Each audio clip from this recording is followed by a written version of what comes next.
Welcome to my channel Supriya home kitchen. আজ আমি আপনার কাছে নিয়ে এসেছি চিংড়ি মাছ দিয়ে চিচিঙ্গা। তার জন্য আমি কড়াই বসিয়ে দিয়েছি, কড়াইতে তেল দিয়ে দিয়েছি। তো এবারে গোটা জিরে আর গোটা লঙ্কা ফোড়ন দিয়ে দিলাম। তার উপরে দিয়ে দিলাম 2 কোয়া রসুন থেতো করে। তার উপরে দিয়ে দিলাম পেঁয়াজ। এবার এটা ভেজে তুইখন বন্ধুরা, পেঁয়াজটা হয়ে গেছে আর আমি চিচিঙ্গাটা কেটে ধুয়ে রেখেছিলাম, এটা দিয়ে দিলাম এর উপরে।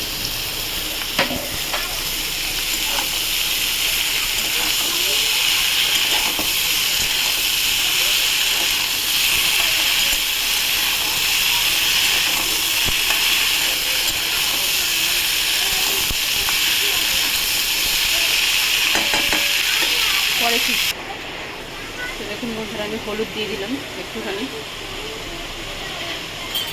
হলুদটা দিয়ে একটু নেড়ে দেবো, নুনটা পরে দেবো। হলুদটা দিয়ে একটু নেড়ে দেবো, পরে ঠিক। তো বন্ধুরা দেখুন, হলুদটা দিয়ে নেড়ে দিলাম, নেড়ে দিয়ে স্বাদ মতো নুন দিয়ে দেবো। এবারে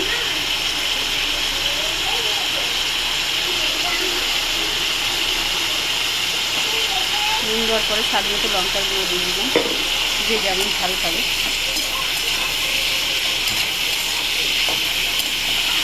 আর গ্যাসটা হাই ফ্লেমে করে দিয়েছি। তো আমি এর মধ্যে চিংড়ি মাছ বেটে দিয়ে দিলাম। তো আমি কালকে চিংড়ি মাছটা বেটে রেখেছিলাম, আজকে এই রান্নার মধ্যে দিয়ে দিলাম বন্ধুরা। তো এটা বলুক, চিংড়ি মাছটা ছাড়ুক, আমি পরে ফিরছি। দেখুন বন্ধুরা, আমি ভেবেছি ভিডিও অন হয়ে গেছে, কিন্তু পজ ছিল, আমি বুঝতে পারিনি। তো আমি গ্যাসটা জ্বলে দিয়েছি, চিংড়ি মাছটা ছেড়ে গেছি, একটু চিনি দিয়ে দিয়েছি স্বাদ মতো। তারপর একটু দিয়ে দিই বন্ধুরা, দিয়ে দিয়ে নিয়ে নিলাম। এবারে এই করে দিয়ে গ্যাসটাকে জলটা শুকাবো গ্যাস, পরে আসছি জলটা শুকিয়ে। তো বন্ধুরা দেখুন, আমার চিংড়িটা হয়ে গেছে মোটামুটি রয়েছে।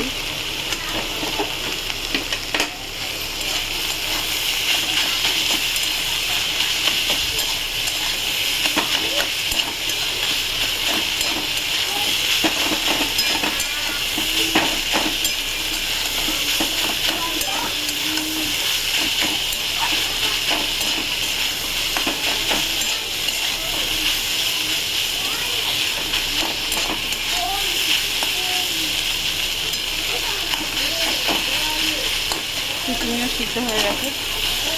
তো বন্ধুরা, চিচিঙ্গা সেরকম কিছু মানে যেমন তেমন ভাবে করলে খাওয়া যায় না। তো এরকম করে দেখবেন, ট্রাই করবেন, বাচ্চা পর্যন্ত খাবে।